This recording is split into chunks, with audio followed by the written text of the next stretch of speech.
podcast. Thank you so much for tuning in. It's great to be able to have these conversations, which I hope are enlightening and enriching to you. And today, I welcome back my first ever 3-time guest on the show. Welcome to Pastor Dan. Hi, Pastor Chris. It's good to be a 3-time guest. Thank you. Absolutely. Glad to have you. Thanks for doing this. Maybe the Spurs will get to repeat since I've gotten to repeat. Maybe so. Maybe so, yeah. They have a good track record. That's right. Yeah. Well, today we wanted to talk about an e-book, an electronic book that you had put together, and you allowed me to read it. I thought it was just fascinating, and I thought that our viewers would find it to be fascinating as well.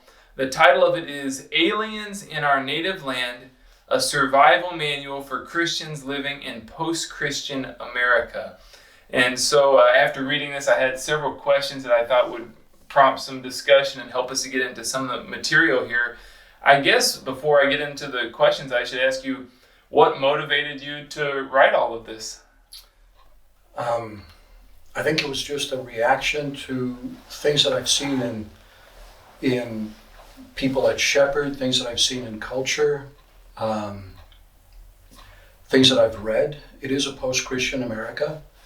I think for some people it's really hard to admit that, but the evidence is there more and more, and it increases day by day.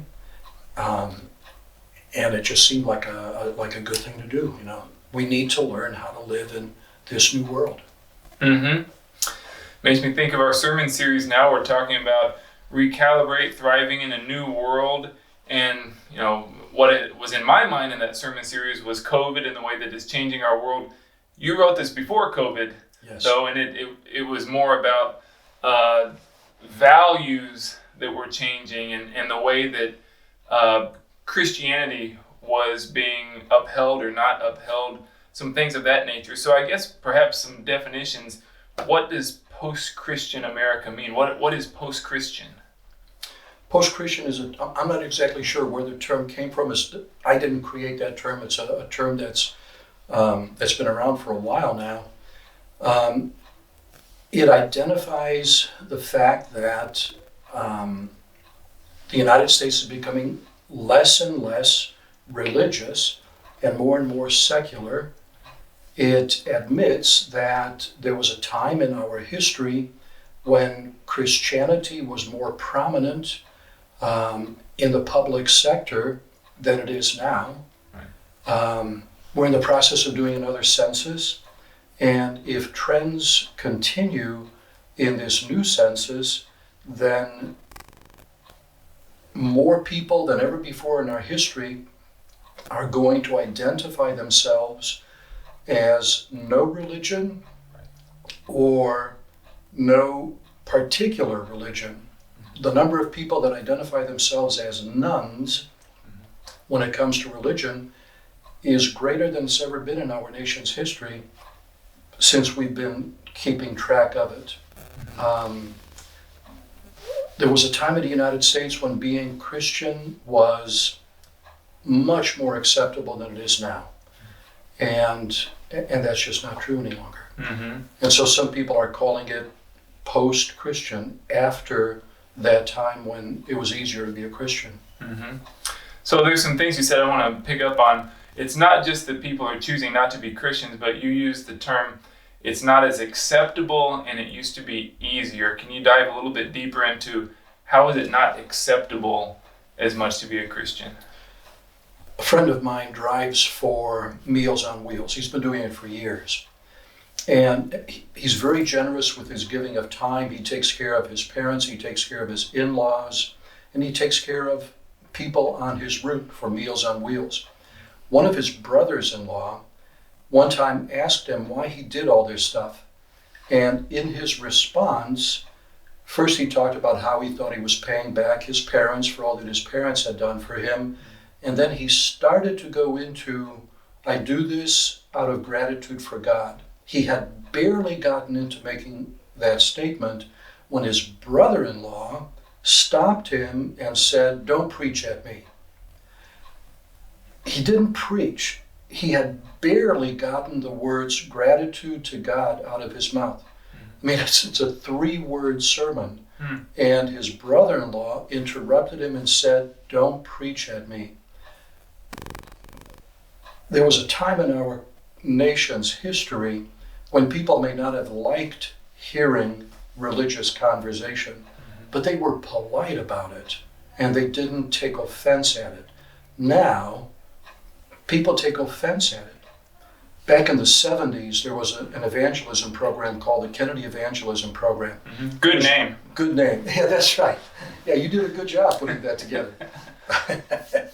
And you did it at a very young age, too. Yeah, that's right.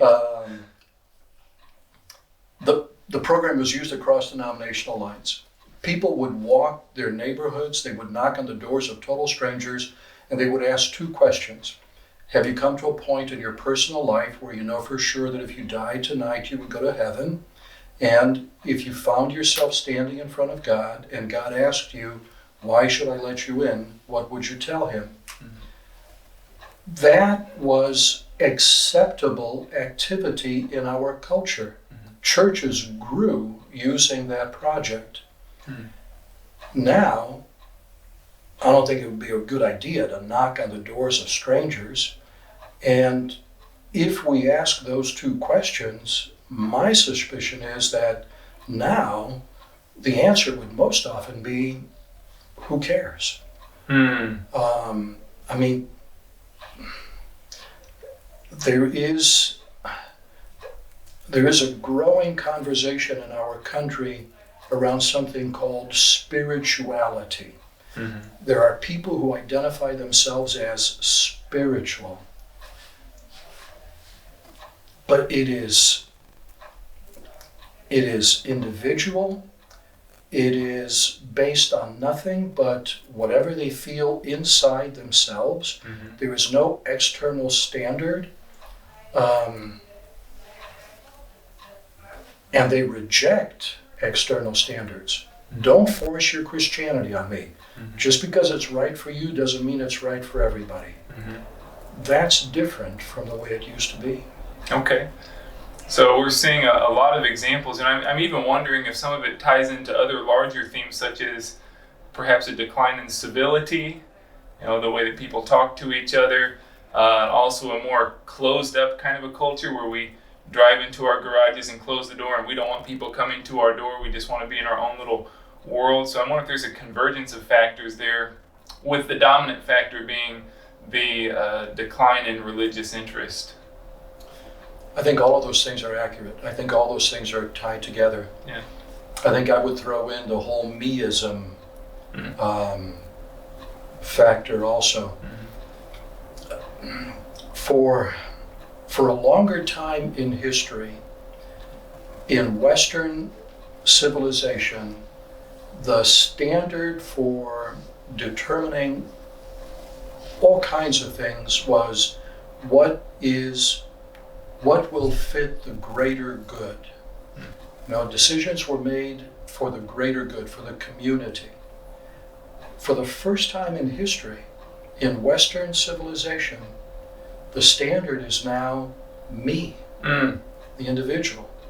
And it's not about what's better for the group. It's about what's better for me. And we're starting to see that, the ripples of that in a number of different places. I think back to the Garden of Eden, the fall into sin. Sin, S-I-N, I is always in the middle of sin. Selfishness is always there. And for all time, selfishness and me-centeredness has been at the root of sin.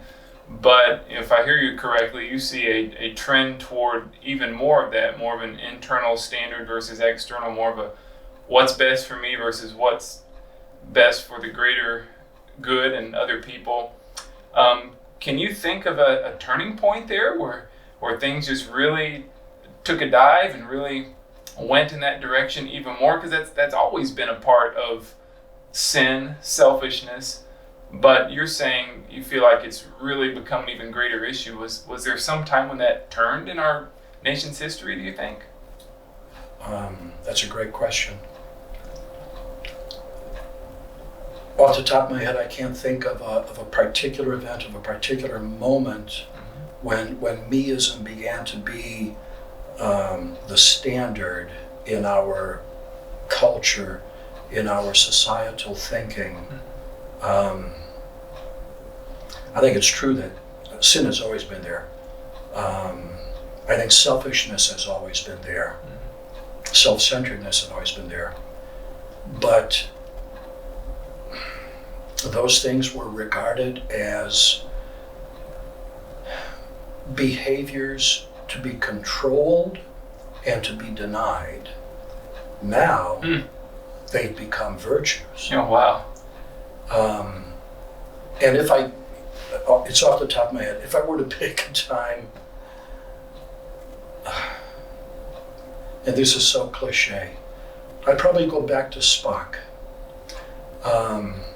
Back when baby boomers were raising their children, and we decided that what was most necessary in raising our children was helping our children achieve their personal manifest destiny. Our job was not to diminish them in any fashion whatsoever, but to help them to discover their personal greatness. And a whole generation was raised thinking very highly of themselves. And nobody's to blame but their parents. But they think very highly of themselves. They were taught to think it's all about me. And they learned the lesson well, and they've expanded the lesson. That's really very interesting, especially off the top of your head. And when you said Spock, I thought you were going to trace it to Star Trek somehow, and I thought, how is he going to connect that to Star Trek? So, thinking a little more about that, okay, so let's say that things really took a turn in that direction at that point, and as you were saying those things, I was wondering, so what's the difference between meism and, wanting to feel good about myself and self-esteem? Don't we want to have self-esteem? Don't we want to not base our worth on other people and what they think? So what's the difference there? Where do things fall apart in terms of having a good self-esteem versus being me-centered? Self-esteem is a gift from God. Psalm 8, what is man that you are mindful of him, yet you have made him little less than God? God created us in his image. So human beings are extraordinary creations. We're at the top of God's creative process. Not just at the top of the food chain, but at the top of God's creative process. So I believe God wants us to respect how wonderful we are, individually and collectively. But it goes in a harmful direction when what I want and what I need, what I care about, matters more than anything else. As long as I have my needs met, then it doesn't make any difference if everybody else is going hungry. That becomes not self-esteem, but selfishness and self-centeredness. Okay. Self-esteem is a healthy thing because it glorifies God for creating something wonderful. Selfishness turns attention away from God to ourselves, and that's not good. Yeah, that's a helpful distinction. So we're seeing that as a pervasive thing in our culture. I'd like to go back to your initial experiences with American culture. A lot of people will know, but a lot of people won't know that you did not grow up in America. Can you tell us a little bit more about where you spent the first decade plus of your life, and then how you came to America and what your initial impressions were? Because your initial impressions, and particularly the way your family would talk about America, painted a very different picture than the one we're painting right now. So you take us back. I lived in Brazil till I was 11 years old. We came to the United States. We arrived in the United States the week before President Kennedy was inaugurated. So it was an interesting time. This is kind of embarrassing, but I distinctly remember not feeling all that bad when President Kennedy was assassinated, because I'd only been in the country such a short time that I wasn't really connected to the country or to President Kennedy. I feel sadder about that now than I did back then. Plus, I was only a kid. So we came to the United States in 1961. It was a different country back then in so many ways. My dad was born in Alsace-Lorraine, so he was a natural. He became an American citizen. He wasn't born in the United States. My mom was born in Connecticut. My mom, grew up in the United States. My mom loved America dearly, and she believed with all of her heart that America was the single most perfect country on earth. She was a little bit naive about that. She talked about how in America all of the politicians could be trusted all the time because all of them only cared about the good of the country. And she contrasted politicians in America to politicians in Brazil, because in Brazil everybody knew that all politicians were corrupt. There weren't any of them that were any good. I think those were generalizations that were not entirely accurate. But I grew up in America. I was here for the 60s and 70s. I distinctly remember the hippie generation. We lived in St. Louis. In St. Louis, there's Forest Park, which is a beautiful park. And on Sunday afternoons, we would walk through Forest Park, where all the hippies would gather. And one had to be careful not to get high just breathing the air. I've lived through the hippie movement. I lived through Vietnam. I was not in the service the way a number of our members are. I didn't experience the tragedies that they experienced. But I've watched, in some ways, a little bit like an outsider, but certainly I consider myself an insider. I've watched the United States from that perspective.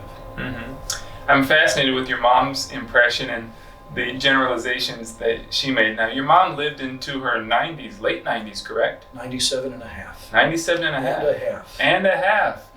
And she passed away, has it been a decade? 2010. 2010? Yeah. I remember that. Did her feelings about the U.S. change over the years? I mean, you talked about her impressions, and that's, 1960, when she was telling you those things, you were coming to the U.S. She lived another 50 years. Did her feelings about America change over that time? She never stopped loving her country. She was very proud of being an American, but she was distressed at some of the things that it was hard for her to admit that it wasn't what she remembered from her youth. That was very hard for her, but she grudgingly admitted it. It wasn't as perfect a country as she thought it had been. Okay. So we've taken some time to sort of set the context of the nation in which we live, the setting in which we live, and how that's changed over time, how that interacts with our Christian faith. I'd like to turn in the direction of, so what do we do about it as Christians? What is our proactive approach? Should we hope and pray that things will be different than they are? Should we fight against the culture? Should we just learn to live with it? How do you know what battles are worth fighting and when to just throw up your hands and say, I guess that's just the way it's going to be? One of the most prominent Lutheran theologians is a man named Dietrich Bonhoeffer. Dietrich Bonhoeffer was hanged shortly before the end of the Second World War because he was part of an assassination attempt against Hitler.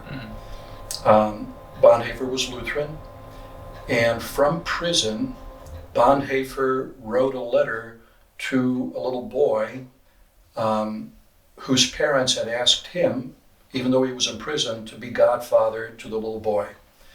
And Bonhoeffer wrote to him about the importance of a Christian home. And it's just a marvelous letter, just a marvelous letter. But Bonhoeffer wrote about how in these times of distress, the value of a Christian home will be greater than at any other time. Bonhoeffer didn't say, go out there and change the world. Bonhoeffer said, create a Christian home. Most of us have very little opportunity to influence the world. But we have a great deal of opportunity to influence our immediate life, the people around us. What we do in our individual homes matters. What we do for our individual loved ones matters. What we do for brothers and sisters in Christ at church matters. There are places of influence. To rail against things that we can't influence, I think is a waste of energy. And it creates hopelessness in us. I'm at a point in my life now where I'm a grandfather. I can say bedtime prayers with my grandchildren when they spend the night at my house. I can sing Jesus songs with them. I can't control what's going on in my neighbor's house, but I can control what's going on in my house. And I think it's necessary for us to remember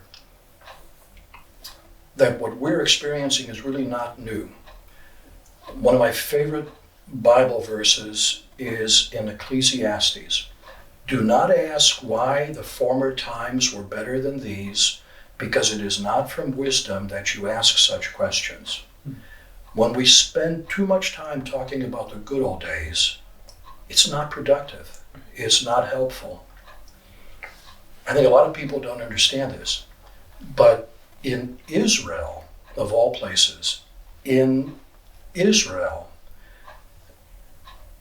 the majority of the people never were believers of the true God. At the time of Elijah, after Elijah fought the battle against the prophets of Baal, the religion that was most prominent in Israel at the time of Elijah was the worship of Baal, which was a vile religion based on stuff that we today would call debauchery. Only 7,000 people in Israel believed in the true God. In the whole country of Israel, only 7,000 people believed in the true God. People my age have had the privilege of living in one of the most golden moments in history, particularly because we lived in the United States of America. We lived in the United States in a country that respected Christianity at a time when that was most true. People before us, it was not true for them. There was a time in the United States of America in the 1600s when it was against the law to observe Christmas. If you didn't show up for work on Christmas Day, you could be arrested for it. In the United States of America. Those of us who lived through the late 60s in America had the privilege of living at a golden age, unparalleled before or after. Now it's getting harder. Now Christianity is not going to be as respected as it once was. Now the 10 Commandments are not welcome in the public square. There used to be carvings of the Ten Commandments in the public square. That's not so common anymore. But we can still be faithful. One theologian suggested that this is actually a blessing from God because it's going to put us in a position of deciding in a very real and concrete fashion, do I really want to be a Christian? Do I really want to follow Jesus? So far it's been easy. Now it's not going to be as easy. But following Jesus is always the best way to live. Mm-hmm. Well said. So I want to think about two different audiences who might be hearing this conversation and to think from their perspective and what can we say to them helpfully.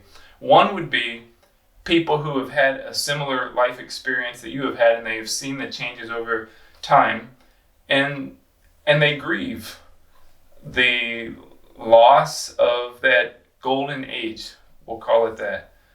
What would you say to those who grieve the cultural shift? What would you say that might bring them comfort? Well, picking up on your sermon yesterday, first acknowledge the grief. The grief is real. It's a different country than it used to be. Thank God it's America. Praise God for America. I love America. But it's a different country than it used to be. So acknowledge the grief. It's real. But we can't live in the past. We have to live in the present. So once you acknowledge the grief, I'm trying to remember your points yesterday. One of them was affirm God's faithfulness. Affirm God's faithfulness. Yeah. Affirm God's faithfulness. God is still faithful. America has changed. God is not. And God is still faithful. Some people talk about God giving up on America. I don't believe God ever gives up on anybody. I don't believe God gave up on Hitler. I believe Hitler gave up on God. God doesn't give up on people.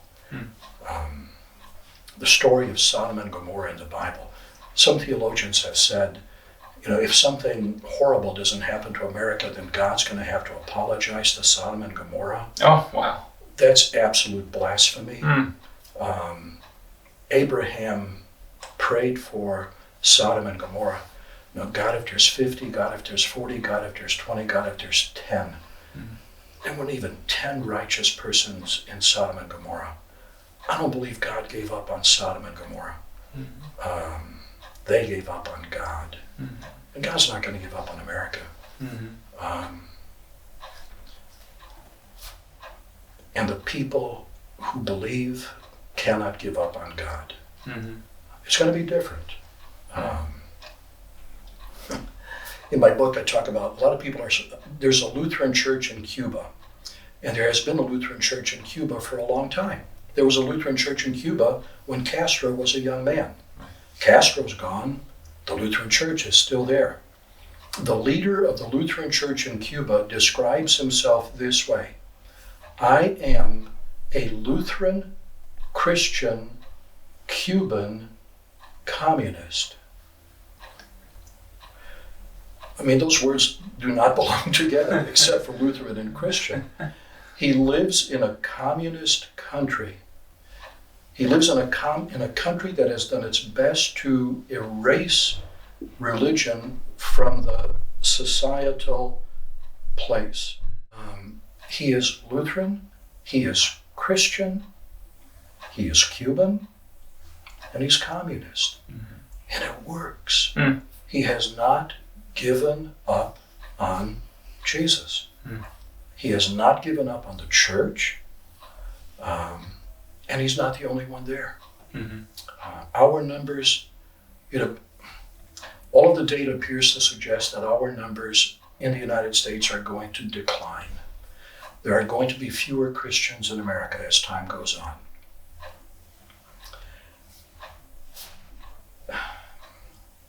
God says, my strength is made perfect in weakness. We just can't give up on God. Mm-hmm. Mm-hmm. What about another group? What about those, let's say my generation, younger, who did not grow up in the 50s, 60s, 70s, some of those time periods that may have been classified as a part of the golden age? And you may have people of a younger generation who are listening to this and saying, I don't understand. Why does the conversation matter to me? I'm not grieving over something that I never lost. And so what would you say to younger generations about what they should take out of this conversation? And that's a great question. I completely forgot them in the book that I wrote. The book that I wrote is addressed to people my age. And I'm disappointed in myself that I completely forgot younger people. That's the sequel. That's the sequel. Yeah. My youngest son will turn 40 this year. His worldview is significantly different than mine. Things that are more difficult for me are easier for him. And I think it's consistent with his generation. One example. For people my age, the whole issue of the gay lifestyle is very difficult. Many of us are having to adjust our attitudes because we're discovering members in our own families who are gay and whom we love dearly. And so our attitudes are being challenged. For younger people, the gay lifestyle is a non-issue.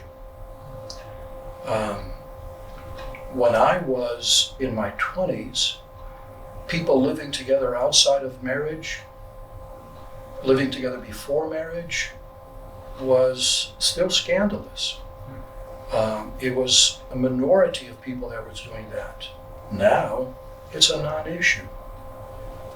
So, and it's common in the church.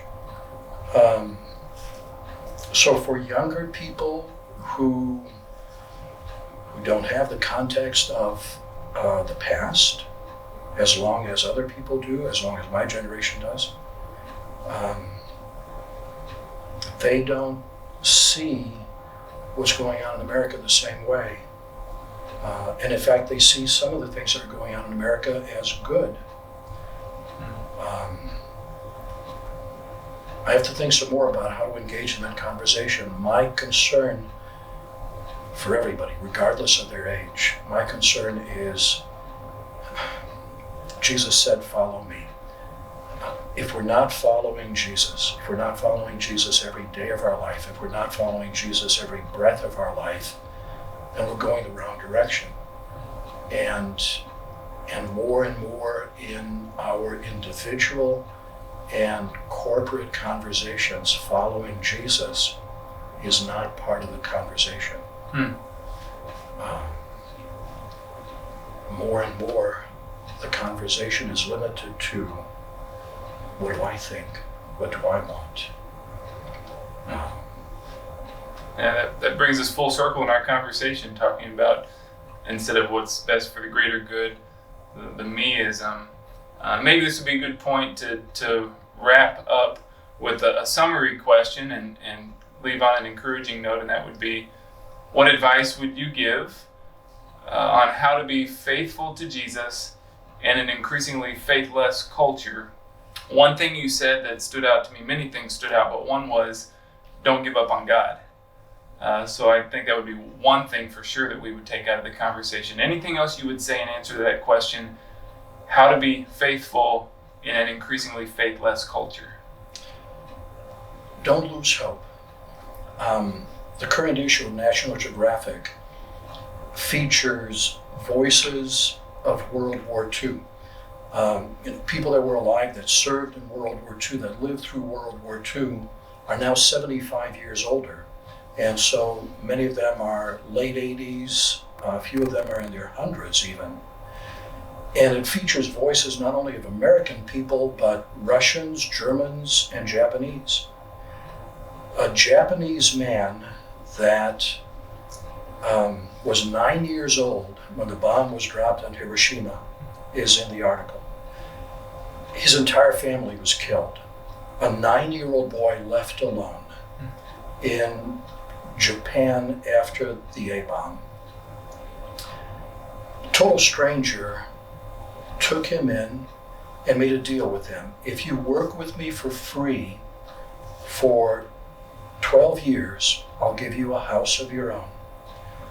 So he did that. He woke up at 2 o'clock every morning, worked till 2 o'clock every afternoon for free for 12 years. When he was 18 years old, he fell in love. And the woman loved him back. But he was still working for his house. So when he was 21 years old, the man kept his word, gave him a house of his own, and he figured, now that I have a house, I can marry.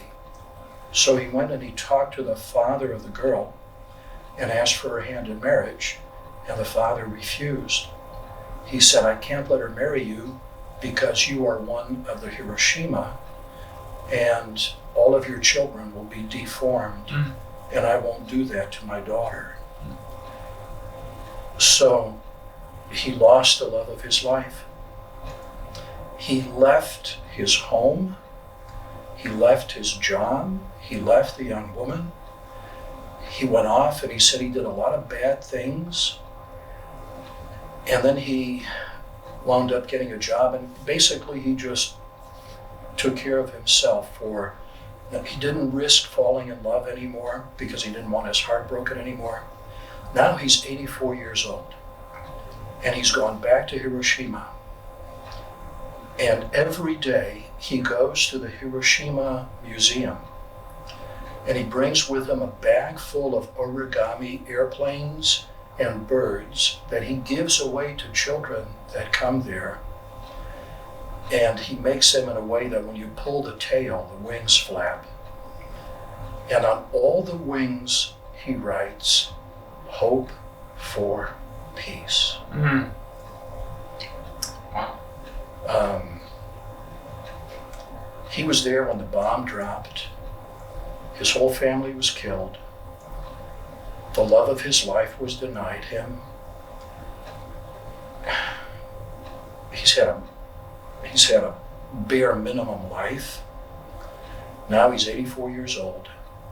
And every day he hands out little origami pieces that say, hope for peace. Mm.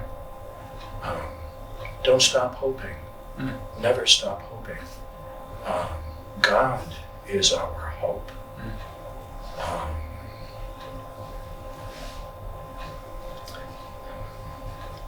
Pray for your country. I love the hymn, God Bless America. Read the lyrics carefully because they're wonderful. God bless America. I believe he is. I believe he will. It's going to look different, but never stop hoping. Mm-hmm. Wow. Great way to close the conversation. Thank you for that story and those points. And thank you very much for allowing us to post your electronic book for other people to access. I think people are really going to enjoy it. And it's only available at this time electronically, so I encourage people to click on the link and to make sure to check it out, because it's what we talked about and much, much more. And so thank you so much for allowing us to do that. Thank you, Pastor Chris, for letting me share it that way. You're welcome.